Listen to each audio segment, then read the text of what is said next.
sendiri. India kemarin baru-baru ini mau bilang mau nge-ban semua cryptocurrency, ya ujungnya pasti bikin juga. Welcome to CTC, a professional team for our money. Halo guys. Wah, tumben nih. Gila loh. Kali ini kita ke podcast bertiga langsung begini ya. Bertiga-tigaan tumben nih. Kenapa nih kira-kira nih? Ada informasi apa, Bro? Biasa kan kalau denger dari gue market. Enggak, ini kan ceritanya mau akhir tahun. Jadi ya anggap kita rekap setahun ini. Terus kan yang info-info baru kan banyak nih, yang soal NFT lah, metaverse lah. Oh terus ya, oke. Belum lagi yang soal soal tahun depan katanya prediksi market juga bearish lah. Terus BLVT juga ada yang koinnya ditarik dan segala macamnya. Itu banyak mau kita bahas ini, Bro. Wah, bisa 2 jam gitu nih. Banyak info ya, gue gak denger loh. Soalnya gue fokus aplikasi banget kayaknya. Iya. Bahas ini dulu dah satu-satu dulu. Boleh. Yang ini dulu, yang soal NFT dulu. Itu kayak menarik juga sih. NFT ya? Jadi, wah ini belum dari gua nih berarti ya? Iya. Dari dulu dah. Karena di luar kita nggak usah bicara trading dulu deh. Sementara waktu kita bicara NFT dulu. Ini sesuatu yang baru kan, yang buat orang tahu kan. Kayaknya ngeliat gua mukanya muka buku banget ya. Iya. Makanya gua gali dulu dari lu nih. Boleh. Google tuh rekapannya lu, Bro. Oke. NFT ya? Iya. NFT itu apa sih, Bro? Itu banyak orang penasaran tuh. Terus katanya nanti kalau jadi itu bisa diperjualbelikan juga tuh. Betul. Bahkan gue lihat ada YouTube satu anak kecil aja jual NFT aja bisa miliaran, Bro, penghasilan dia. Bener. Jadi gitu. Gampangnya ya, kalau mau ngomong gampangnya NFT itu kita bilang aset digital. Tapi sama dong kayak crypto coin kayak pasti gitu. Ditanya, kok lu bilangnya aset digital? Sama dong kayak cryptocurrency, mata uang itu kan juga aset digital. Jadi yang bikin beda gini. Misalnya gue bikin gambar sesuatu. Misalnya gambar matahari lah. Atau gambar gunung lah, atau gambar apapun. Kemudian kalau gambar pada umumnya nih, ketika gue upload di internet, semua orang bebas pakai. Ya, bebas copy, lah. bebas, pokoknya macem dah. Even gue punya copyright atas gambar itu pun, ya orang bebas pakai apapun yang gue hasilkan di situ lah, tanpa ada gimana banget. Ya terlepas dari tuntutan hukum atau semacamnya. Nah tapi kalau dengan NFT, jadi sistemnya itu kayak blockchain. Jadi gimana ya kita bilangnya? Gue punya gambar, gue daftarin ke dalam sistemnya blockchain. Oke. Jadilah NFT itu. Ya. Jadi kan namanya non-fungible token. Token yang nggak bisa dipertukarkan. Kalau gampang gini, kalau koin kan bisa lo tuker. Ya. Antar Bitcoin sama siapa sama siapa kan ada saling tukernya. Ya. Kalau NFT ini kayak gambarnya tuh kayak barang. Gampangnya kalau kita bilang di dunia nyata ya. Misalnya nih punya dompet digital kan, OVO, GoPay gitu-gitu. Di dalamnya ada duit nih. Nah, misalnya lu pergi ke contoh toko buku. Mau beli bolpen. Ya. Bayarnya pakai OVO GoPay. Nah, gambaran gini. OVO GoPay-nya itu dompet digitalnya sama kayak Binance-nya. Rupiahnya itu sama kayak Bitcoin gitu-gitunya. Bolpennya sama kayak NFT. Oh, oke. Gampangnya kita bilang gitu. Iya. Jadi ya memang betul banget, kemarin kan ada beberapa kasus ya. Yang kayak anak kecil itu kan kayak kalau nggak salah kartu koleksinya itu deh, ada gambar LeBron James-nya itu yang pemain basket. Terus mungkin dari kartu fisik dibikin jadi digital, either itu di scan atau semacamnya, terus dibikin jadi NFT. Nah lucunya NFT ini jadi bener-bener kayak gambarannya ya. Kartu itu kan kalau nggak salah koleksi banget nih, jadi langka lah kita bilang. Di dunia nyatanya langka, di virtualnya jadi langka juga gitu. Kalau masuk ke sistemnya NFT. Oke. Jadi itu kan contoh yang kayak game. Tapi sekarang NFT itu banyak banget. Ada yang bentuknya kartu yang tadi ya, gambar, hasil karya, foto. Ada juga sekarang real estate yang virtual, bahkan ada juga. Iya, yang Facebook itu kan, yang metaverse itu kan. Metaverse. Bahkan kalau nggak salah yang tadi lu cerita, Bro, Si Jejelin kan kalau nggak salah abis beli tanah virtual di sana, abis berapa dolar lah, pokoknya gede, jutaan kalau nggak salah, jutaan USD. Itu gila sih itu memang proyek. Gue bilang sih proyek besar banget sih itu. Nah iya. Jadi itu nggak bisa kita bayangin kayak misalkan ada satu developer terus bangun satu kota gitu. Ini enggak, ini bangun satu satu dunia. Gila Bener-bener. nggak lo? Dia bikin satu kita dunia gambar. virtual gitu loh. Betul. Dan kita bisa masuk ke dalam situ, udah bisa interaksi, terus bisa beli mobil, beli tanah, beli Bener. gedung, ya kan? Terus beli karya-karyanya orang. Wah gila itu bener-bener tuh. Kalau NFT itu. kalau nggak salah ya, ada siapa yang sempat bilang state kayak gini. Metaverse kan si Facebook punya ya, hasilnya itu kan metaverse. Itu kan dunia, kalau kita bilang dunia hayalan nih. Ya. Ya. Dunia hayalan ya bisa jadi orang mungkin arahnya bisa-bisa ke sana ya. Karena kan kalau Betul. kita perhatiin ya, makin kesini makin banyak anak muda nih yang cuma terpaku sama gadget aja, kayaknya ngomong sama orang aja kayak gini tuh kayaknya enggan banget gitu. Nah bisa jadi memang arahnya ke sana. Lu kebayang gak sih kayak apa nonton film itu loh yang Ready Player One itu? Oh, Ready Player One. Nah, Iya, kayak gitu loh. Nah Dan- ya bisa jadi. gila dunia, orang udah nggak pengen handphone gitu. Tapi justru bener-bener udah Masuk. AR banget kan? masuk banget Bener-bener. gitu loh. Jadi kalau Di itu. selama ini kan kita main game, kita bikin grup segala macam kan yang kita lihat kan layar ya. Layar betul. Ya kan, masih layar kita kan. Nah, tapi yang kali ini kagak. Yang kali ini kita yang masuk ke dalam situ. Bener banget. Tuh, Mungkin luar biasa tuh. kalau yang sampai kayak Ready Player One itu kan ada yang sampai bisa ke-kill juga ya di dalam gamenya kan. Kalau nggak salah ya. Kalau dia mati beneran mati gitu kalau nggak salah kan. Ya, nggak tahu deh gua. Kalau nggak salah sempet lupa nonton filmnya gitu. filmnya. Nah kayaknya kalau sampai segitu masih belum tahu sih ya arahnya kayak gimana. Tapi kelihatannya sih ya masa depan memang mulai ke arah sana nih. Hmm. Ya unik sih ya. Iya, Bikin iya. dunia hayalan Unik. gitu. Unik. Kita generasi kita masih ngerasain banget lah. Kita transisi nih. Iya. Transisinya kerasa. Transisinya soalnya berasa banget kita jadinya. Iya, kita yang masih hobi ngobrol sama orang kayak gini, Iya. tiba-tiba ada bikin dunia hayalan Iya. yang pure ke sana semua, wah luar biasa. Iya, betul. Gue sih ngerasa itu bakal jadi sih. Dan itu bakal kayak satu big platform, terus nanti orang bisa inject ya kayak misalnya contoh ya. Misalnya Google bikin Play Store gitu kan. Terus ya nanti masing-masing programmer tuh bisa bikin aplikasinya masing-masing diinjek ke dalam Play Store begitu. Iya, benar-benar. Kayak- Jadi dia bisa bikin kayak mungkin ya. Dia akan bikin kayak satu dunia, tapi nanti setiap developer itu bisa bangun boleh bebas bikin Bebas. apa aja.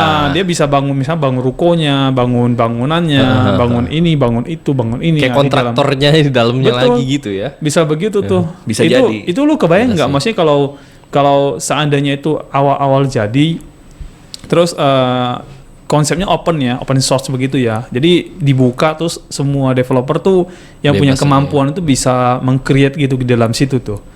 Wah gila itu awal-awal itu siapapun yang paling banyak nguasain itu ya. Wah itu kayak raya luar biasa. Itu. Bener. Nggak murah loh. Kita bicara NFT aja tuh. Yang setahu gue ya tuh, itu nggak ada itu yang murah-murah tuh. Mahal-mahal juga semua NFT itu. Bener. Lucunya ya kemarin, ini sedikit sharing ya. Kemarin saking excitednya ya, cari tahu apa sih ini si NFT ini. Kemarin gue Oke. iseng download gamenya, tapi ini yang real estate virtual gitu sih.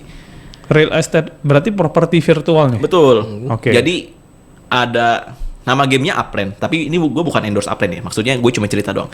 Upline apa nih? Upline-nya bukan. upline kamu atau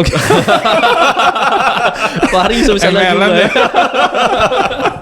Itu kalau upline dia langsung sensitif dia. Aduh, gue Langsung sensitif itu di bahasa-bahasa begitu. Boleh sentuh, Bro.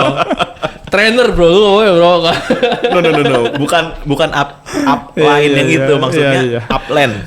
Upland. Upland. Jangan- lu tadi konotasinya ke upline soalnya. Ya, line. Upland. Lu ngomongnya Oke. line. Oke. Harusnya land. Salah ya, salah. Sorry. Beda. Langsung dihujat nih gue. Iya. Belum gue bully lu. Oke, kemarin gue saking Iya, iya. excitednya ya mau cari tahu. Gue download game namanya Upland.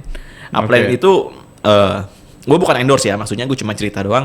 Jadi memang di situ ada kayak satu peta, satu dunia, Peta dunia gitu. peta dunia. Oke. Bahkan lu bisa jalan-jalan di Jakarta. Tapi bukan Berarti dia petanya mirip kayak peta Betul. yang asli kita begini Betul. dong? Oh, Tapi oke. memang karena kan dia development base-nya kan di US. Jadi memang banyak kan kota-kota di US tuh yang kayak kelihatan gedung-gedungnya. Oh, Tapi oke. kalau yang kayak Dia nggak bikin real banget yang kayak sekarang ya? belum seril itu sih ya. Oke. Maksudnya, tapi kalau kita buka petanya, maksudnya kemarin gue sempet iseng kan, browsing, ada nggak ya Jakarta? Gue Terus? coba cari, ada. Ketemu Jakarta? Ketemu, tapi nggak ketemu petaknya. Jadi gini, kalau di Upland ya, bukan Upline nih. Upland, dia jadi, misalnya lu ke US ya, yang kemarin terakhir yang gue lihat tuh petanya US yang paling berkembang banget. Jadi di situ ada kayak semacam kaplingan lah, kafling tanah. udah ada batas-batasnya. Oke. Dan di situ lu bisa beli tanahnya di situ. Pakai Itu istilahnya ya koinnya mereka lah. UPX Oke. namanya. Apa bro? UPX. UPX itu ada di ini nggak ya? Jadi Di dia listing? belum ada di listing. Jadi sistemnya lu transfer dulu ke mereka. Kayak top up, kayak top up game. Kayak voucher game ya. Betul. Tapi gue nggak sampai top up sih. Tapi ya memang itu harga top upnya beberapa itu ada yang kayak berapa ratus ribu, 100.000 kalau nggak salah itu 1 jutaan kurang lebih. Estimasi ya. Gue lupa pastinya deh. Nah di situ lu bisa beli tanahnya tuh di dalam game itu.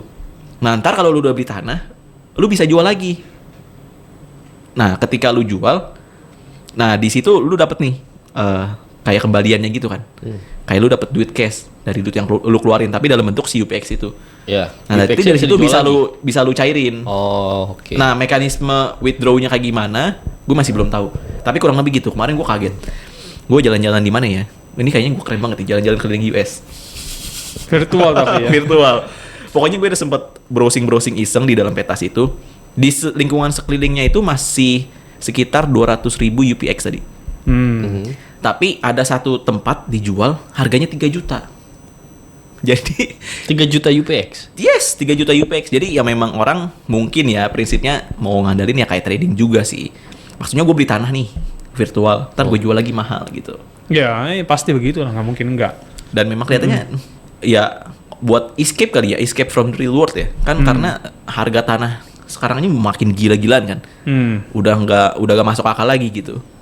Ya mungkin salah satu cara escape dari dunia nyatanya ya gitu. Berarti orang kalau punya duit nih banyak nih, lu beli tanah aja yang lebar. Oh iya, betul. Oh iya, betul. Kayak Jakarta nih, Justru kan itu apa namanya dunia digital itu kan juga mereka bikin ada ininya, ada apa limitnya. Misalkan limit land-nya itu ada, bro. Iya. Jadi tanah yang mereka bikin itu ada batasannya. Sehingga kalau sekarang kita beli mungkin murah-murah, tapi nanti ketika memang dunia nyatanya itu dunia digital itu memang sudah berkembang, banyak yang masuk ke dalam situ, itu pasti harga tanahnya naik semua tuh. Iya, Betul. Kok kalau orang berduit tuh, gue masukin duit banyak tuh gue beliin tanah. Makanya- banyak. Si jejelin itu ya kayaknya. Iya. Makanya justru dari sekarang kalau kita pada belum ngerti gitu ya, justru kita udah harus cari tahu seperti ini, ikutin update yang Betul. terbarukan kan. Ini udah 2021 bro, ini bentar lagi 2022. Bulan depan udah tahun depan itu. Biar tahun depan. Bulan depan udah tahun depan ya. Proyek ini menurut gue sih ya harusnya 5 tahun yang akan datang itu udah jadi. Seharusnya udah jadi ya. dan udah orang-orang udah mulai beli, mulai masuk ke situ. Mulai banyak yang tahu, mulai banyak yang masuk ke dalam situ, ya mulai udah transaksi yang aset digital semua lah. Bahkan gue kira ya mungkin beberapa koin ya yang memang mereka punya project ke arah situ, itu nanti koin-koin itu tuh akan dipakai. Kayak Betul. gitu loh. Kalau Bitcoin sih udah pasti kepake di dalam situ. Yang gue tahu tuh beberapa tuh kayak contoh kayak Mana tuh ada Decentraland kan. Mereka juga bikin proyek yang sama. Jadi nggak tahu nanti diinjek ke dalam metaverse itu apa tidak. Belum lagi yang AXX juga sama. Mereka juga bikin game yang berhubungan dengan seperti itu. Betul. Mulai bikin ke arah sana semua. Yang NFT gitu ya. Bentar lagi lah, mau hitungan jari lah tahunnya tuh. Mungkin menurut gue sih udah mengarah ke sana lah. Memang nggak bisa cegah sih, dunia udah berkembang sih. Betul, tapi mungkin yang bisa jadi perhatian sedikit ya, karena ngerinya gini, ini kan base-nya sebenarnya company di dunia nyata kan, yang bikin dunia virtual nih. Kemarin gue sempat baca-baca juga, salah satu kelemahannya ini, kalau intinya gini, kalau misalnya si company-nya ini kabur, maksudnya fraud lah ya, atau scam atau semacamnya, kita punya aset digital sih tetap ada, tapi bingung lu masuk ke situnya lagi gimana, karena platformnya kan dari si company yang udah tutup itu kan. Itu sama aja kayak gini bro, kita kayak beli contoh aset ya, kita beli aset sama developer yang scam bro, ya bingung juga kan asetnya mau Benar. diapain kan, pasti harganya juga anjlok lah gitu loh. Nah, itu cuman kalau dia kalau memang base-nya udah kayak teknologi yang sekarang kita tahu, misalkan base-nya udah di blockchain, sebenarnya nggak ada masalah dengan si pengembangnya udah kemanapun. Betul. Kalau dia udah masuk ke situ ya, kalau dia udah masuk ke situ nggak ada masalah sih. Even nggak ada mereka pun ya, yang sudah di build up ini kan udah running, udah dibeli orang, udah di tradingkan sama orang gitu loh. Nah itu yang kita masih belum tahu nih, kira-kira mekanisme, ini kan masih awal banget ya, masih benar-benar permulaan banget nih, NFT, baru-baru booming kan di tahun-tahun ini. Cuma jangan salah, gue baca-baca tuh banyak perusahaan-perusahaan besar sekarang mengaksesnya itu bro. Betul. Ya kayak lu jangan kayak contoh gini deh, Google kenapa bikin Google Lens itu juga berhubungan dengan aset gitu ternyata. Jadi mereka udah prepare jauh-jauh hari gitu loh. Dari kemarin kan mereka kembangin Google Lens lah, terus apalah kayak gitu-gitu teknologi seperti itu. Nah ternyata ngarahin semuanya ke dunia metaverse seperti ini, kayak gitu. Berarti nih kalau gue simpulin, film itu kayak membaca masa depan nih nggak sih? Oh iya benar. Benar bro. Memang imajinasi orang kan. Jadi orang kan berpikir gitu loh. Waktu berpikir mereka berpikir untuk realnya belum bisa ya mereka tuangkan ke dalam bentuk film kan. Nah film itu ya memang Jadi acuan juga. Jadi ya? acuan itu kan idenya orang taruh dalam situ, dari situ orang lihat, begitu orang lihat itu mungkin nggak orang bikin Bagus nih begini. kayak gini kalau gue bikin nih. Iya. Iya. Kan Itu kayaknya sih mostly- yang pendirinya Facebook itu kayaknya lagi nonton Ready Player One berkali-kali dia. Kayak Ya, kayaknya bisa mau jadi. bikin begini nih, bisa gimana caranya nih? Iya. Tapi itu project yang menurut gua tuh Iya. cukup sangat menarik sih untuk orang-orang yang sangat melek internet ini. Maksudnya hal-hal begitu tuh sesuatu yang layak untuk dieksplor benar-benar gitu loh. Kalau memang ternyata benar bisa bikin terus jadi apalagi wah gila itu cepat-cepat deh kita kalau misalkan nggak masuk ke dalam area itu, soalnya itu kan jadi bisnis dalam sendiri sih. Betul. Di situ. Bakal jadi transaksinya ada, terus jual beli barangnya ada, ya kan, bahkan sertifikasi dan sebagainya itu semuanya ada komplit. Jadi benar-benar kayak satu dunia yang dibikin oleh manusia dan manusia masuk ke dalam situ. Wah benar-benar kayak yang film-film itulah, buset. Bisa kebayang kalau zaman-zaman mungkin 20-30 tahun lagi mungkin bisa jadi harga tanah yang beneran bisa gak jalan, bisa jadi gak laku. Ya. Karena Mungkin nggak laku, mungkin tidak, tapi harganya tidak akan mengalami Inflasi, naik yang terlalu kenaikan over yang ya. terlalu over. Signifikan, Tapi ya. kalau kita bicara nanti di virtual world seperti itu ya, itu mungkin aja bro. Semakin nanti mungkin gini, maksud gue gini, ketika orang itu dengan gampangnya mereka bisa melakukan transaksi in the world itu kan nanti jatuhnya dunia kan. Berarti kan Betul. kita bisa trading, kita bisa make money itu secara dunia bro. Bukan kita tinggal Indonesia, make money Indonesia lagi, tapi kalau masuk ke virtual kita mungkin masuk ke locationnya mungkin daerah situ Indonesia gitu ya. Tapi transaksi kita itu bisa sama dunia di dalam situ. Kayak gitu. Dan itu akan membuat transaksi yang benar-benar besar banget gitu. Dan kita make money udah nggak kecil-kecil di sana menurut gua.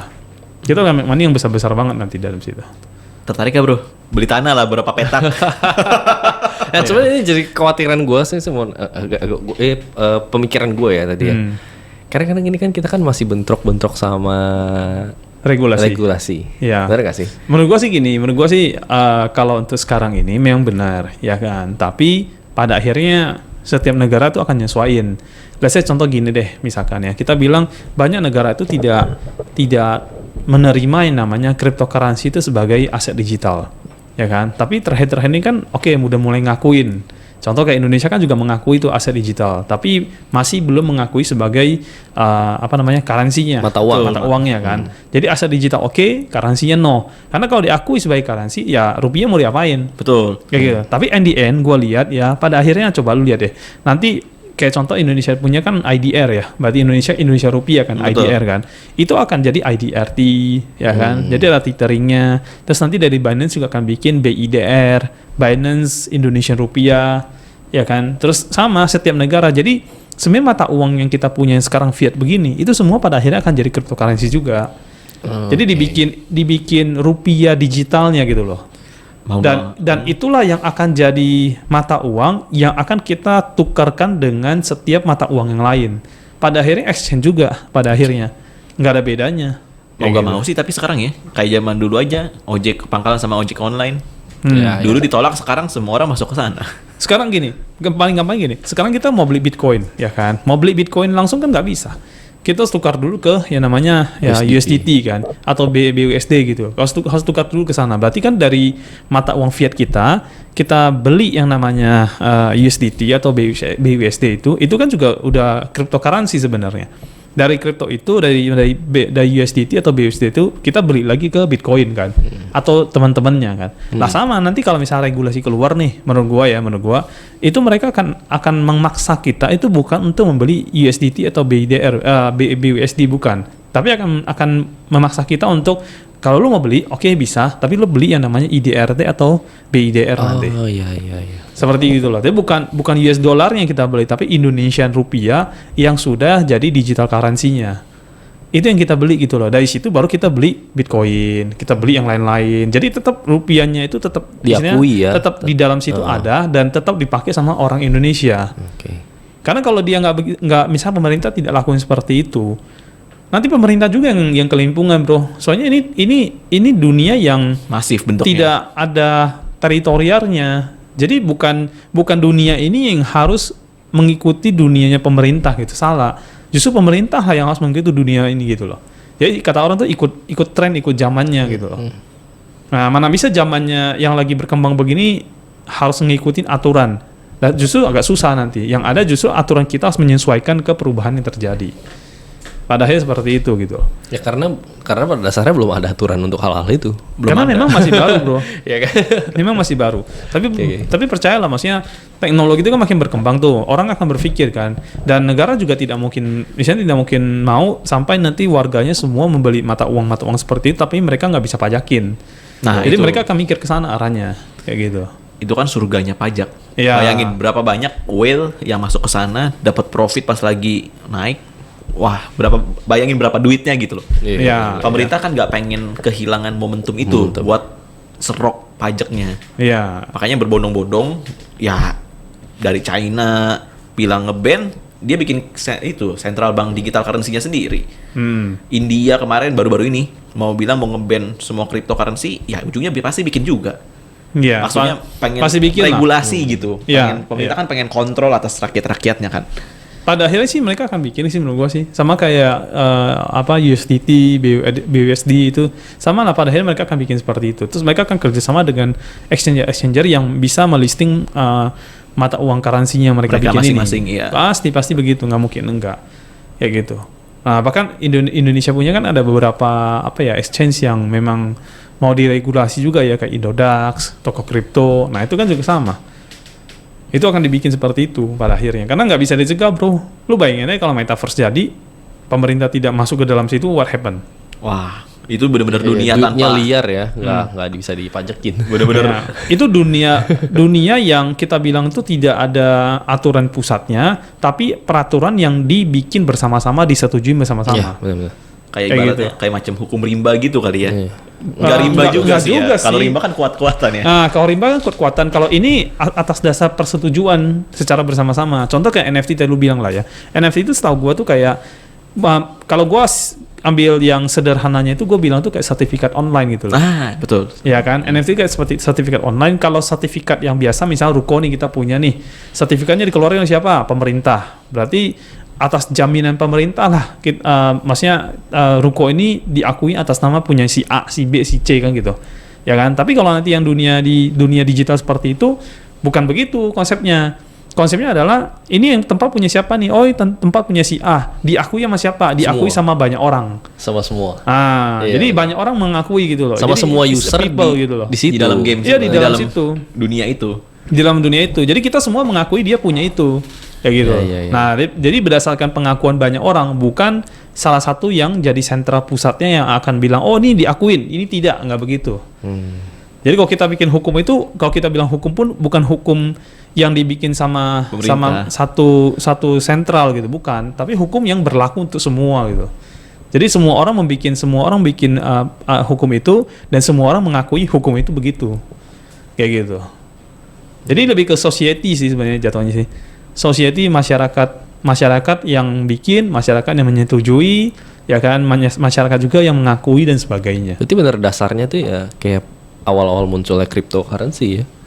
Bener. Iya kan? Banyak orang juga masih yang kayak gini-gini itu masih belum bisa terima. Karena apa? Karena wah, kalau nggak diatur sama yang satu yang pusat dan bla bla bla, apa nggak kacau tuh segala macamnya tuh.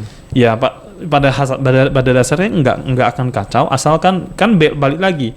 Pengakuan itu kan kalau misalkan yang akui cuma 3 orang, ya nggak bisa lah. Kayak gitu. Pengakuan harus dari banyak orang. Dan pengakuan tuh kalau kita bicara persentase, ya paling tidak 51-49 kan. Betul. Nah, kalau 51 orang mengakui, berarti dia bilang oke. Ya gitu loh. Sesimpel itu gitu loh. Nah, terus kalau misalkan mereka ributin dan segala macamnya, akhirnya kan orang-orang kan, wah itu kan memang punya dia udah ketahuan. Kita ngakuin ke semua kok. Bagaimana bisa tiba-tiba si ini mengaku punya ini, si itu mengaku punya itu juga. Ya jelas nggak bisa, kecuali ada pertukaran. Memang ada perjanjian di antara mereka dan itu disetujui sama yang lain-lain juga. Nah, konsep blockchain kan seperti itu. Dan based on data juga, datanya kan terrecord. Iya betul kan di dalam blockchain itu kan. Iya, yang tadi gue sempet info di awal. Lu ibaratnya catat di sistemnya blockchain lah. Jadi ya Mining makin banyak dong. enggak lah, justru orang udah Mining kan validasi buat ini ya. minersnya iya, tapi bukan mining. Wah, tugas mereka udah bukan mining lagi. Terus mereka akan validasi semua nanti pada akhirnya. Iya, iya. Jadi validasi itu kan akan banyak tuh. Dan mereka mungkin akan dapat bayaran dari validasi itu. Sama kayak kita mau validasi dokumen ya bayar notaris lah, bahasanya kayak gitu lah. Ya kayak gitu-gitu tuh. Jadi enggak. Jadi industrinya makin banyak dong yang jelas. Itu yang gue bilang, makanya itu sesuatu yang menurut gue tuh wow, ini jadi another world notaris gitu loh. digital. Iya. Ini tanahnya udah mulai jadi loh. Notarisnya baru sedikit. ya lu Belum bikin, bro. kalau lu punya berapa ratus ribu sisa-sisa lah ya. Ya sedikit masukin situ boleh lah. Ya. Kalau misalnya dunianya jadi juragan lu di situ. Iya, betul. Tapi itu menurut gua tuh itu sesuatu yang menarik ya kan. Kalau memang kita mau ambil part dari inovasi yang seperti itu, ya memang dari sekarang kita udah harus cari tahu banyak. Terus ketika itu jadi, ya kita jadi orang-orang yang harus pertama kali masuk ke dalam situ. Betul. Jangan sampai ketinggalan, bro. Kayak dulu, Makanya siapin duit lah.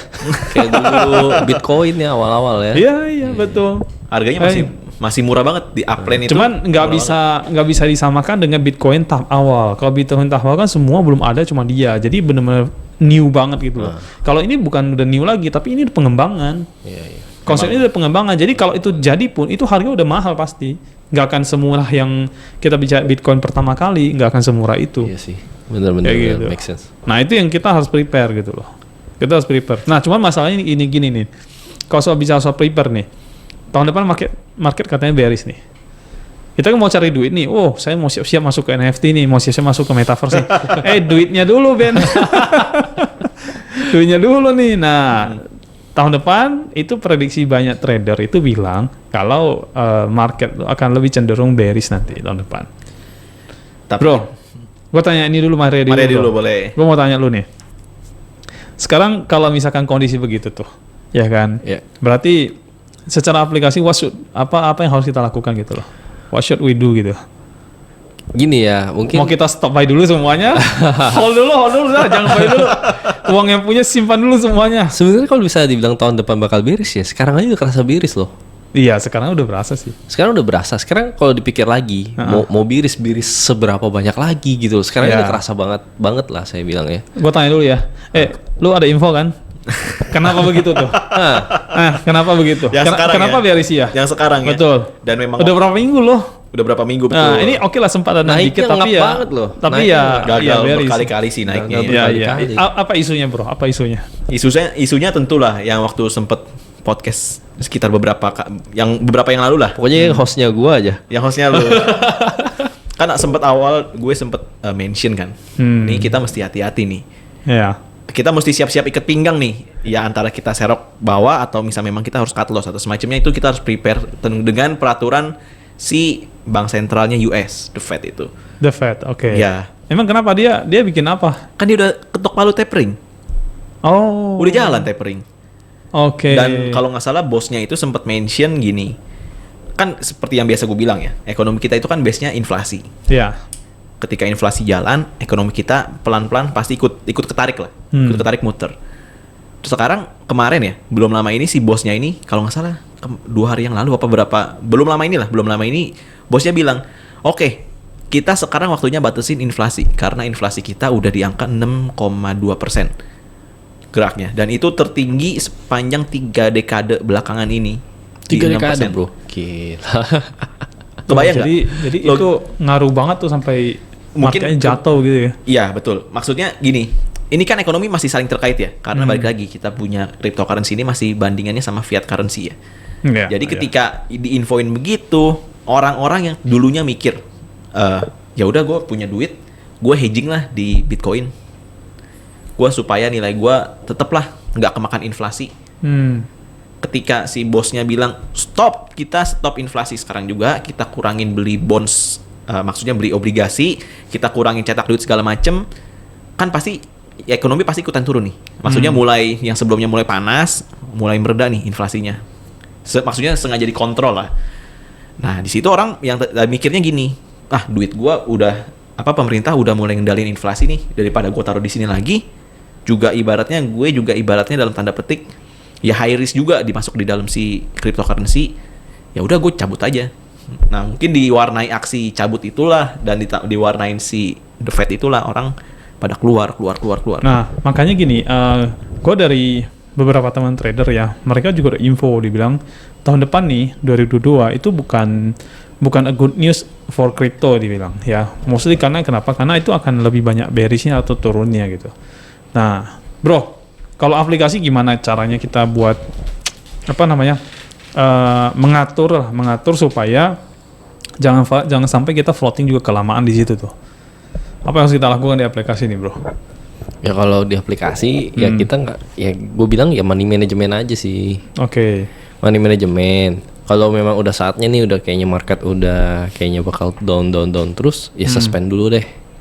Suspend dulu. Agak rehat lah beberapa hari atau seminggu, baru tuh open buy lagi. Ya karena nggak ada karena kita nggak bisa lakukan yang lain. Yang sudah terjadi, yang sudah terbeli ya terbeli gitu. Kecuali kita mau cut loss. Berarti ya kalau buat teman-teman yang yang main koin utama ya harus dilakukan seperti itu ya. Iya. Yang bahagia yang pegang BLVT itu yang down ya. Iya, kejemput lah semua yang di bawah. Kejemput lah semua yang di bawah. Tapi kita juga gak bisa bilang gimana ya. Soalnya waktu awal beberapa tahun yang lalu, pas awal-awal pandemi, 2019 orang pada prediksi, wah 2020 bakal kenceng nih, ekonomi bakal bagus, ekonomi bakal ini. Tapi ternyata jatuh. 2021 dibilang bakal pulih dari COVID, katanya akhir Desember 2020 bakal beres. Ternyata turun jauh kan, cryptocurrency sampai sebelumnya hampir 900 juta, lebih hampir 1 M kan. Bitcoin. Turun sampai Bitcoin ya. Kita kan patokannya sama mbahnya cryptocurrency si Bitcoin. Turun buktinya. Maksudnya cuma nggak parah. Lu lihat deh kalau sekarang kayak sekarang aja nih, coba ya gue cek ya. Sekarang aja masih bertahan di itu loh, masih 50 ribuan loh. Itu lumayan sih kok. Ya? Maksudnya kalau dibanding yang tahun ini ya, awal tahun itu kan sekarang 56.700-an. Maksudnya kan kita sempat memang all time high-nya kan 69 ya. 68 69. Maksudnya ketika turunnya sampai 56 belum separah waktu awal tahun yang ini. Kan turun sampai 30.000. Oh iya, benar. Justru itu ya, tidak sampai separah itu sih. Betul. Maksudnya mungkin yang dari sisi trader oke nih, mungkin mereka baca garis mungkin baca trend line atau semacamnya ya. Tapi kita juga, kalau gue sih fundamental banget ya. Kalau gue sih percaya fundamentalnya masih, as long as fundamentalnya good, gak ada yang bisa nebak sih.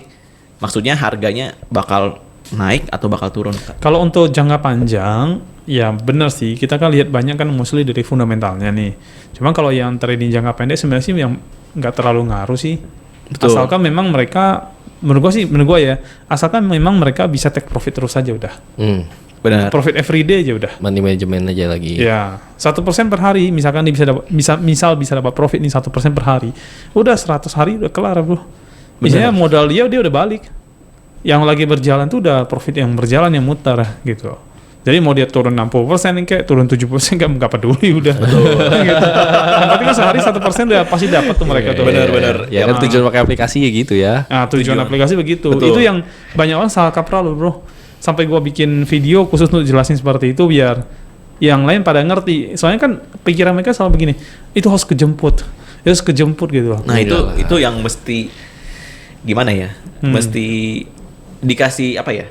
Pencerahan kali ya kita bilangnya. Ya kan? Itulah gunanya kita edukasi kan. Lah ini kita lagi ngapain bro? Ini nggak terang-terang bro.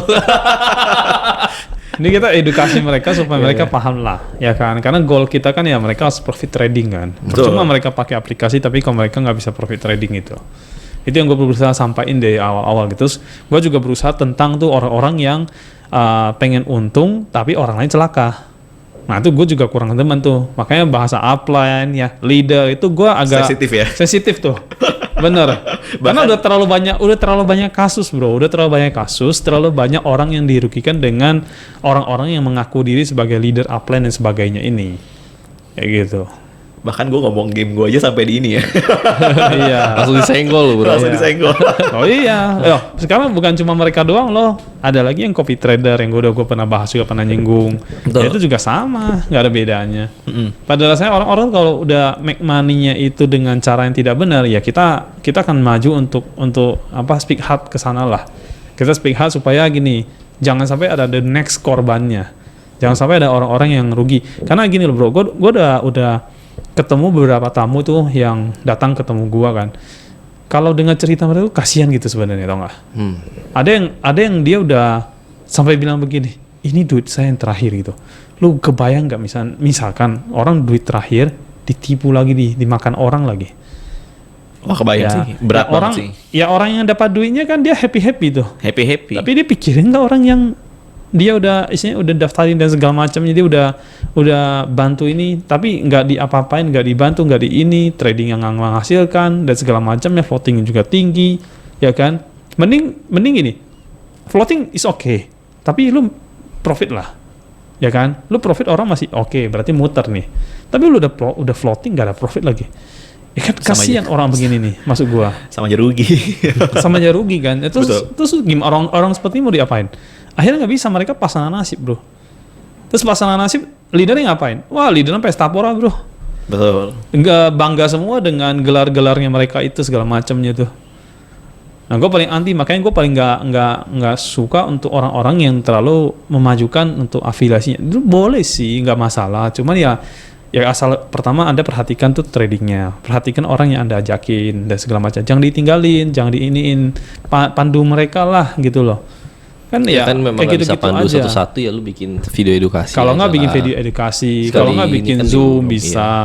Pokoknya segala upaya. Memang gini, memang kalau lu punya member udah banyak banget, memang kita nggak mungkin bisa handle semua satu-satu begitu. Ya kita delegasiin lah, ya supaya orang-orang yang udah kita ajak waktu awal-awal ini, paling tidak kita pasti mereka udah sama pintarnya kayak kita. Kalau udah pintar, ya mereka bisa nanti turun ke bawahnya lagi, bisa bisa menyebar. Jadinya yang trading itu semua orang-orang yang memang waktu mereka datang, wah ini dana terakhir saya nih, saya mau trading, dan memang mereka bisa profit. Menaruh harapan besar di situ lah ya. Iya. Kayak di grup kita happy banget ya, bro ya. Maksudnya ya nggak selalu kita yang jawab, mungkin member-member juga udah yang ngerti, bisa bantu jawab juga. Maksud gua gitu. Malah bisa masih hal-hal baru loh. Ini betul. Bisa, ini bisa loh Pak. Kadang-kadang lu jangan salah, kadang-kadang gue juga belajar loh apa yang mereka ini. Ada kan gini, walaupun kita trainer, bukan berarti semua hal kita tahu kan gitu. Ya kan pasti ada hal-hal kita nggak tahu. Jadi waktu mereka lagi cerita-cerita, kita sempat lihat, oh iya ini bagus juga nih yang begini-begini nih. Nah, jadi somehow beberapa tuh gua save juga, ya kan? Karena itu membantu gitu loh, sangat-sangat bantu. Lah itu tujuan dari community itu seperti itu kan. Saling bantu, saling support, saling gitulah. Iya.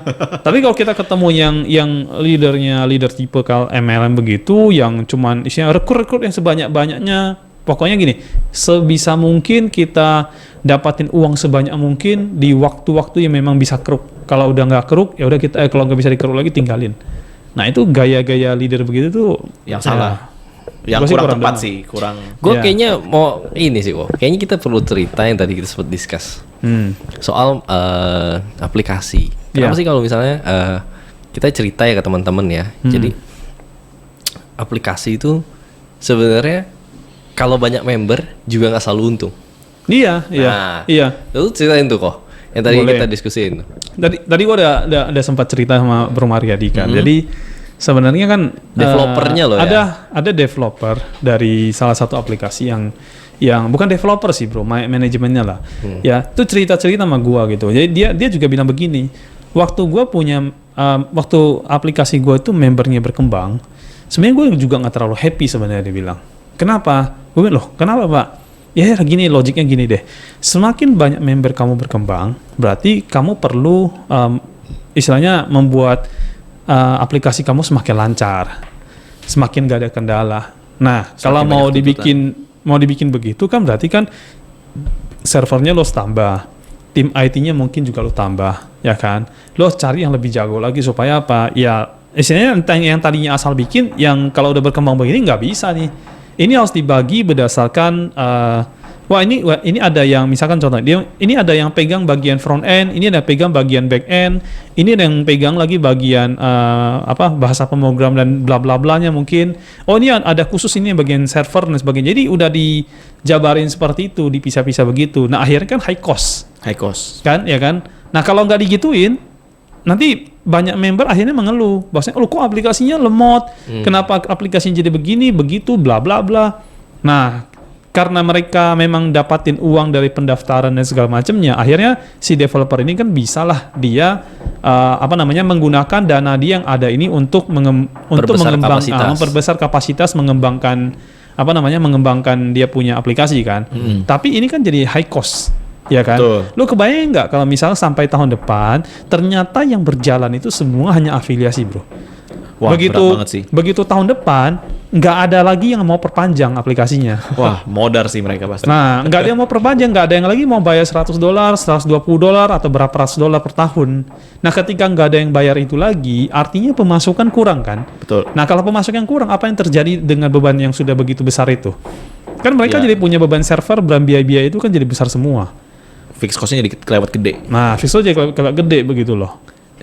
Ditambah ya pemasukannya nggak seimbang jadinya, jadi nggak sehat jadinya. Jadi kalau itu berlanjut terus, mungkin setahun kemudian mungkin masih bisa berusaha tahan gitu. Tapi udah masuk tahun kedua, ketiga, keempat, nah itu company udah mulai siap-siap udah close itu. Karena apa? Karena dia nggak bisa nutup semua cost-nya dia. Itu yang jadi masalah sih. Bener sih. Ya bener. Memang ini perlu teman-teman tahu juga sih. Jadi kayak apa yang namanya ya, nggak semua developer atau manajemennya juga tuh seneng banget member tuh banyak ya. Tapi kalau nggak diedukasi dengan baik, aplikasinya nggak kepake juga, tahun depan udah selesai bisa developer. Nah makanya member yang bertipe seperti pemain MLM itu di satu sisi untuk booster awal bagus, tapi di belakangnya itu jelek semua jadinya. Hancur, itu bikin hancur. Ketika memang awalnya gebrakan pasti orang pada mau masuk. Iya. Sampai ketika semua orang. Lu lihat deh, mereka itu kan mostly kan dari orang-orang yang bermain MLM kan, mostly kan. Lu sekarang cek aja perusahaan MLM mereka. Mungkin bukan MLM kali gue ya, gitu. Money game kali. Hampir mirip-mirip lah. Ya, gue nggak bilang MLM-nya jelek. Cuman tabiat karakter orang-orang yang menjalankannya itu. Coba lihat modelnya sama, ya kan? Hasilnya kita lihat paling gampang gini. Kita nggak usah banyak terlalu ngomong. Oh nanti begini. Kita lihat endingnya. Kita lihat begitu perusahaan MLM di Indonesia banyak nggak? Banyak banget. Banyak sih. Tapi berapa banyak yang berhasil dibandingkan yang tutupnya? Banyak yang akhirnya dari perusahaan MLM malah jadi perusahaan biasa sih. Maksudnya memang jadi perusahaan trading biasa, bukan ngikutin. Iya, jual beli aja. Udah ngikutin MLM. Bonusnya. Nah itu maksud gua, artinya apa? Artinya sebenarnya konsep yang kalau mereka mengedepankan MLM-nya atau ngajak orangnya terlalu yang ditonjolkan banget, itu tidak akan bikin long term. Bener. Short term aja. Istilahnya kalau trading di kripto dan sebagainya itu cuma one shot doang. Ketika selesai one shot, udah dapat banyak duit di situ, udah keruk, dia kan pindah cari tempat keruk yang lain yang lebih banyak lagi duitnya. Polanya ya begitu-begitu aja, nggak dari dulu polanya begitu. Bahkan dari zaman MLM tuh yang gue ikutin, bahasanya itu bawa gerbong, ya kan. Terus harus si top leader kayaknya harus dihargai, dihormati, terus kayaknya di service dan segala macem. Sampai kalau keluar kota pun kayaknya harus disiapin dana buat dia pergi keluar kota karena bawa bendera kita. Yang kayak gitu-gitu tuh, gaya-gayanya, model-modelnya sampai sekarang gak bawa. Sampai tempo hari itu gue sampai ngomong sama orang, gue bilang gini, itu setahu gue ya, itu aplikasi itu bukan perusahaan MLM, tapi Anda perlakukan jadi perusahaan MLM gitu loh. Kayak gitu. Itu kan bukan jelas-jelas bukan perusahaan MLM, tapi Anda perlakukan layaknya sebagai MLM. Dan itu sebenarnya udah di luar ini ya. Iya, dan dia bikin orang itu semua jadi kacamata kuda kan. Seolah-olah satu orang itu nggak boleh pakai lebih dari satu aplikasi. Betul. Come on gitu loh. Menurut gua agak bullshit begitu, pikiran begitu tuh. Kadang yang funny-nya ya, kan tujuan kita download aplikasi trading itu kan memang tujuannya buat dapat duit ya. Maksudnya memang dapat duit dari hasil si trading itu kan. Betul. Tapi mostly ada beberapa oknum yang menjadikan lu kalau nggak, kan ada beberapa kali ditanya, kalau gua nggak bisa hasil dari trading gimana? Uang gua terbatas gimana settingannya segala macem. Oh ya udah, kalau lu nggak bisa gitu, lu jalanin aja MLM-nya. Lu itu kan tujuan gua join ke situ kan gua mau dapat profit dari trading, bukan mau dapat profit dari MLM. Iya, Kan gitu. iya. Karena itu yang sebenarnya jadi poin utama gua mau join ke cryptocurrency. Itu malah jadi miss. Bukan banyak kan begitu.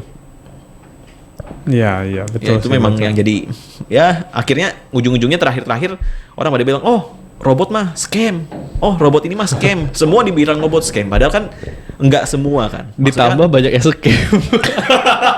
Iya, ditambah banyak yang scam. Jadi ditambahin beneran Pusing scam. ya lu, aduh.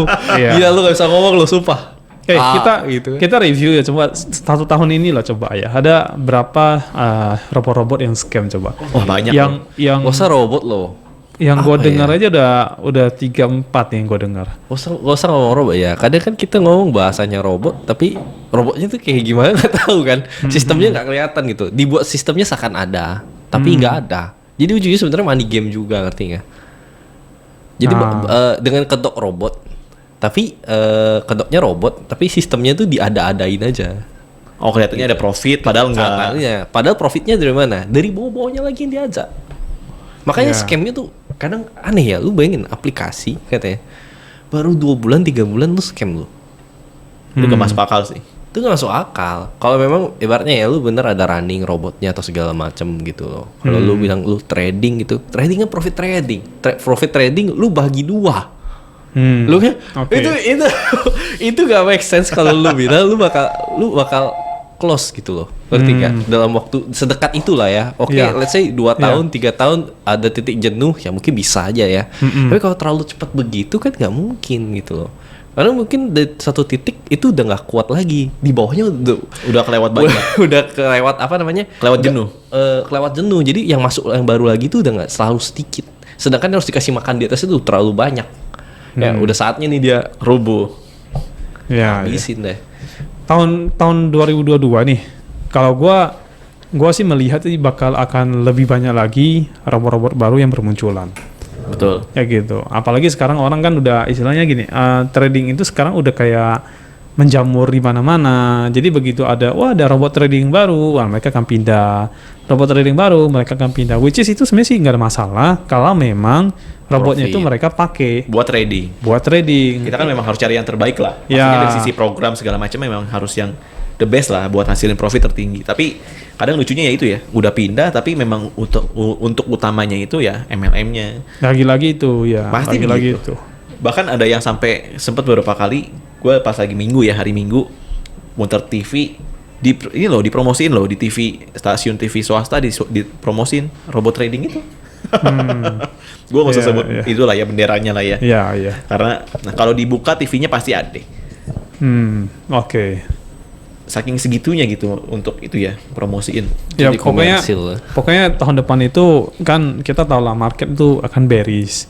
Ya paling baik sih memang kita pegang yang coin down itu. Fundamental lah. Cuma ada masalah juga sih bro, jujur aja. Iya lu kalau down pas naik lagi lu bisa bukan masalahnya bukan di tradingnya, masalahnya adalah di ini apa? Coin down ini kan, coin up down ini kan dibikin sama si Binance. Oh kan? ya, oke, benar-benar. Nah, yang jadi masalah adalah kalau tingkat volatilitasnya itu sangat tinggi, melebihi dari ketentuannya si Binance, koin itu bisa delisting, bisa diturunkan dari listing yang sudah ada. Oh gitu. Kayaknya terbaru ini kan OneInch kan udah delisting itu. Oh ya itu gara-gara apa ya ngomong-ngomong? Itu gara-gara gini. Jadi BLVT ini kan dari Binance bikin kan punya ketentuan.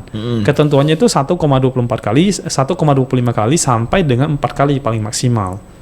Itu ketentuan leverage-nya yang bisa dijaga sama si Binance supaya apa? Supaya kita tidak mengalami namanya MC kan di spot market. Itu kan tujuannya. Nah, kalau lebih dari itu atau kurang dari itu, maka si Binance itu harus melakukan yang namanya rebalancing. Kayak gitu. Itu gue udah bahas sih, itu di podcast lagi, di video gue sendiri. Jadi kita harus lakukan yang namanya rebalancing. Rebalancing itu maksudnya kita mengembalikan refresh yang terjadi itu ke ketentuan yang telah dibuat, yaitu 1,25 sampai dengan 4. Kalau kurang dari 1,25 misalkan 1,1 misalkan ya leverage-nya, maka si Binance itu harus membeli koin tambahan. Jadi dia kayak harus gelontorin uang untuk membeli supaya angkanya naik leverage-nya sampai kembali ke yang 1,25. Kayak gitu. Kalau dia kelebihan lebih dari 4, mereka juga harus lakuin hal yang sama gitu. Ngejual berarti ya? Ya mungkin menjual mungkin ya. Nah itu namanya rebalancing. Jadi mereka membalance ulang supaya koin ini tidak keluar dari ranahnya yang mereka udah bikin dan itu tidak membuat orang menjadi MC.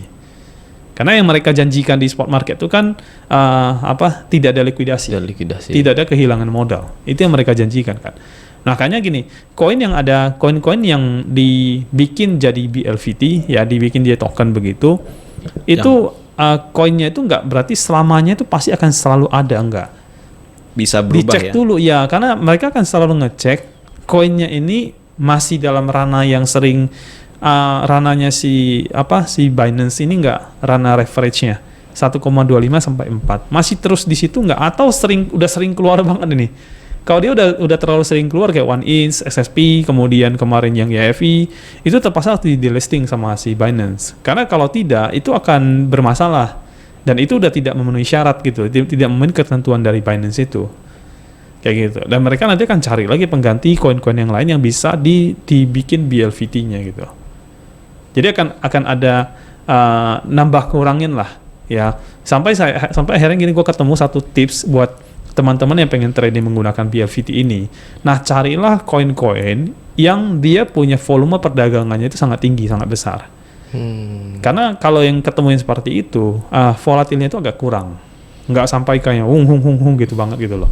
Kalau meme coin itu kan kencang banget tuh gara-gara apa? Gara-gara market cap-nya itu belum besar banget. Jadi baru orang hajar, misalnya satu whale masuk aja langsung bisa naik luar biasa. Tapi kalau volumenya besar banget, whale besar masuk itu cuma naik sekian doang gitu istilahnya. Nggak langsung tajam banget sampai ke atas gitu. Begitu. Harus cari dari market cap berarti ya? Ya, lihat dari volume transaksi 24 jamnya. Dilihat dari situ. Jadi cari koin-koin yang buat trading BLVT itu adalah koin-koin yang memang volume perdagangannya itu besar. Ya, tapi memang ada plus minusnya ya. Kalau misalnya kita cari koin yang seperti itu, berarti volatilitasnya tidak terlalu besar. Kalau tidak terlalu besar, itu ngefeknya ke profit gitu. Seperti itu. Ya.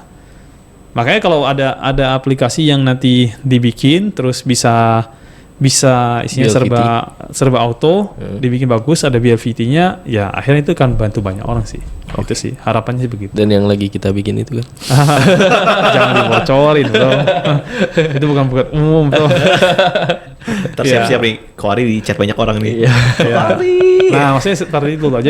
Jadi BLVT ini sendiri juga tambah kurang ya. Ada yang ditambahin, ada yang dikurangin. Dan ini jadi satu problem sendiri sih jujur sih. Ya, kalau Binance melakukan update di BLVT-nya, akhirnya akan mempengaruhi ke API yang sudah di binding gitu. Dan itu yang membuat jadi koin-koin yang tadinya nggak kena efek jadi kena efek bro. Gitu. Kayak kita bicara teknologi kan, bicara kayak gitu-gitu kan semuanya ngaruh satu ngaruh yang lain gitu masalahnya. Gitu. Ya. Solusinya ya kalau kita bicara gini, kalau misalnya tahun depan bearish ya solusinya adalah kita harus mainkan di koin BLVT. Tapi kita harus pilih koin BLVT yang punya volume perdagangannya itu yang memang lumayan cukup gede. Dan lumayan stabil lah ya. Dan lumayan stabil kalau bisa. Ya, contoh-contohnya kayak XRP lah, mungkin DOT lah, Uni lah, ADA, BTC, ETH. Nah, yang kayak gitu-gitu yang ada up down-nya ya mungkin kita mainkan di down-nya atau di up-nya. Cuma kalau ketemu koin-koin begitu ya, gue jadi nggak bisa fokus hanya di 1-2 koin aja. Kayak gitu. Harus kayaknya agak banyak diversify ya. Kayaknya ya, belum tahu sih. Ini gue juga lagi mau coba satu koin aja, tapi ketahanannya cukup panjang bro. Yang kayak kemarin bilang satu koin $600 nih. Nah, gue juga mau bikin begitu rencananya. Bikin pokoknya taruhlah dia punya penurunan sampai ke bawahnya, gue cover misalnya sampai 60%. Nah, aman nggak gitu loh, gue mau lihat. Terus bisa ditinggal nggak? Nah, itu pertanyaan itu tuh, bisa ditinggal nggak? Gitu. Kalau bisa ditinggal dengan perhitungan begitu ya bagus. Kalau misalnya belum bisa ditinggal berarti tambahin lagi, misalnya dia 80%. Bisa nggak ditinggal gitu 80% begitu? cover down-nya. Gila ya kalau bisa tinggal ya tahun depan. Banyak saldo banget itu gue. Ya. Jadi bakal kali lipat. Mungkin kalau yang kayak gitu-gitu kita nggak ngejar 1%, bro. Mungkin kita ngejar misalnya 0,5. Marginnya jadi nggak gede. Marginnya jadi turun gitu. Pasti margin turun. Karena modal Ya, karena kan kebesaran kan. space-nya juga nggak terlalu pendek kan. Kan lagi pula ikutin juga Ngambilnya koin yang belinya. nggak terlalu ini, Nggak high terlalu volatile volatile. gitu. Nggak terlalu volatile Main yang banget. koinnya yang banyakan sideway-nya, Betul. main yang pelan-pelan gitu. Otomatis marginnya pasti jadi makin kecil sih. Tapi margin kecil tapi dapatnya banyak ya why not juga sih ya. Sustain yang penting bro. Iya. Sebenarnya itu sih. Ya, yang penting sustainable sih. Ya 1-2% penurunan oke lah. Paling gua akan coba dengan settingan seperti itu paling. Kalau nggak 1 ya 2%, tapi jumlah layer untuk penurunan yang gua buka itu mungkin bisa 40, bisa 30 begitu. Benar. Nah, kita perbanyak dulu. Kita mau lihat dulu bener nggak bisa gua tinggal gitu. Terus kalau bisa gua tinggal, terus profitnya itu everyday itu berapa duit tuh? Kalau misalnya bisa lancar, wah mantap itu udah. Iya beneran, itu udah oke banget itu. Gak usah lihat aplikasi. Udah. Cuma lihat profit doang. Ya. Happy lah. Gak usah setting-setting. Cuman gini, kalau settingan seperti itu, memang akhirnya hanya bisa untuk orang-orang yang modalnya lumayan. ya, Gue lagi mikir juga kalau yang modal-modal misalkan tidak terlalu besar itu harus settingan yang decline-nya gedein. decline gedein ya. Cuman kalau digedein jadi jarang buy bro. Kalau jarang buy itu nanti stock sell mereka tuh tidak banyak. Ya tapi ketahanannya kan jadi dalam. Betul. Nah tapi pas marketnya lagi lumayan ya, lagi lumayan gede juga transaksinya. Tapi kalau lagi jarang terlalu sideway-nya tipis banget ya memang nggak bisa transaksi kan. Lalu kita fokusnya sama sustain, fokusnya sama profit, terus kita juga keterbatasan modal. Ya kita nggak bisa selamatkan dua-duanya semua sih kok. Kalau versi gua sih, ya jadi ada opsi lah. Kita kan nggak mungkin ngejebak orang. Kita ngomong, lu yaudah lu modal kecil bisa masuk, tapi profit cuma 5 hari, udah gitu floating. Gara-gara terlalu agresif lah. Kita pasang ke decline-nya kecil, ibaratnya gitu kan. Oke, tau pertama oke. Pas downnya dipucuk terus up-nya beli terus. Wah, boncos. Ya kan? Iya, Up-nya beli terus nih. Terus modalnya udah habis, ketelan di up. Mau gimana coba? Ya kan sama salah juga kok. Iya, Lebih baik ya kita mending ngomong di depan. Gue bilang gitu. Ya lu mau modal terbatas nggak masalah. Tapi ya lu juga harus tahu, nggak ada di dunia ini bisnis apapun lah kok. Ya kan? Modal kecil harapnya untung besar, nggak ada yang lu jual apa untuk 100% langsung gitu. Iya, kan. kalau ada ya too good to be true lah. Bener, too good to be true. Terlalu indah. Ya, kita buka di depan lah, ya kan, Iya, supaya ya lu enak, hubungan kita juga enak, bener gak sih? Ya kan karena lu tanya kita baiknya gimana, bener gak? Tapi kayak gini bisa gak? Gue bilang bisa, tapi gak tahan lama kalau lu mainin settingnya agresif. Kalau lu mau yang mainnya sustain tapi ya profitnya ya seadanya. Kita lihat market semua kan saling berkaitan, gak bisa win-win semua gitu loh. Betul. Gitu sih. Ya udahlah, kita ini pokoknya kita jalanin dulu lah. Ini kan juga udah mau akhir tahun kan. Nanti kita lihat tahun depan gimana. Gak bisa menebak-nebak sih. Kalau bisa menebak-nebak, Ya. gue udah liat dia beres di mana, gue sell dulu. Ya. Ya kan, gue entry nanti. Iya. Nah benar, yang khusus yang tebak-tebak ya, kita juga nggak bisa tebak sih.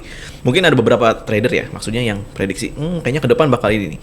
Tapi balik lagi nih, kalau pemerintah ngasih regulasi yang pro ke kripto, ya ada kemungkinan rebound balik. Iya. Ya gak ada yang bisa tebak lah kok, ke depannya seperti apa. Pokoknya kita tunggu nanti perkembangan gimana lah kita lihat. So far sekarang yang penting bisa konsisten profit dulu lah yang penting.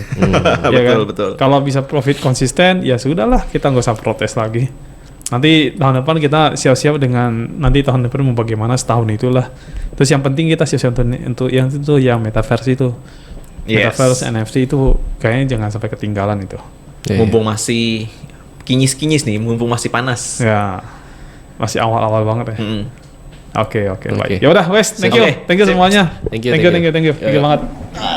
Welcome to CTC, a professional team for our money.